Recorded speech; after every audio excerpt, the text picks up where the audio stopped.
The legend of Grandpa Agonmuo, the Dibia who sat among the gods.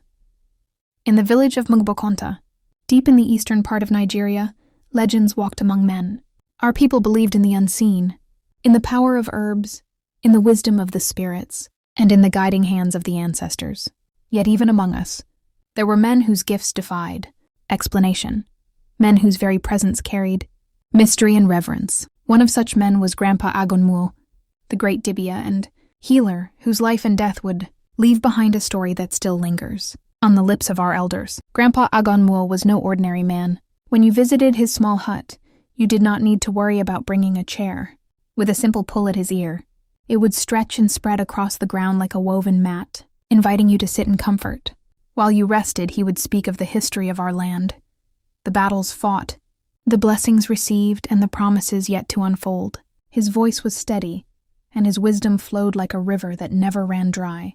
But above all, he was a healer. To the sick, he was hope. To the barren, he was a promise. To the troubled, he was peace.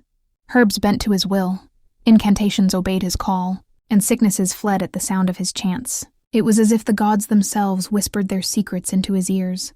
Before his death, Grandpa Agonmuo made a strange declaration. "When I leave this world, something great will happen. Do not take my words lightly." We laughed it off, dismissing it as one of his many riddles, but when the time came, the truth revealed itself in ways we never imagined. When Grandpa Agonmuo passed, the village mourned deeply. Men, women, and children wept, not only because a great man had gone, but because they feared what his absence might mean for the land. On the day of his burial, something extraordinary happened. From neighboring villages, 5 powerful Dibias came to perform the final rites that would allow his spirit to rest. But each time they approached his lifeless body, Grandpa Agonmuo would rise, chase them away, and return to his mat as though nothing had happened. This was no illusion. We saw it with our eyes, and for 3 long days the same drama repeated itself. No one could understand. No Dibia could overpower him. By the 3rd day, fear gripped the village. The elders whispered, "If the spirit of Agonmuo does not rest, the land may know no peace." It was then his son, John, remembered the herbs and secret instructions his father had given him before his passing. Though young and inexperienced, John stepped forward. With trembling hands, he prepared the herbs, whispered the chants, and performed what could only be called miracles. To the shock of all, Grandpa Agonmuo lay still at last, and the burial was completed. Just when the people thought the mystery had ended, the final straw came. On Nkwo market day, as the villagers bustled about, the skies opened to a sight that froze every man, woman, and child in their tracks. There, above us, sat Grandpa Agonmuo on a majestic throne. His robe shone with colors not of this earth, and in his hand was his beloved Okpoko cigarette, which he puffed leisurely as though the heavens themselves were his new compound. For over 10 minutes, the entire village watched in awe and terror as their departed Dibia rested among the clouds like a king. From that day, the people said with one voice, "Grandpa Agonmuo did not just die. He inherited the kingdom of God." Lessons 1. The words of the wise should never be ignored. Grandpa Agonmuo warned the people before his death, but they took it lightly.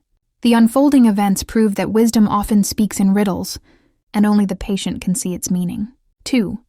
Legacy is greater than death. Though Agonmuo died, his deeds, his power, and his memory lived on. A life of service ensures one is remembered far beyond the grave. 3. Preparation is the gift of love. By passing his knowledge to John, Agonmuo ensured that the village was not left helpless. True greatness prepares others to carry the torch. 4. Mystery is part of faith. Some things in life cannot be explained.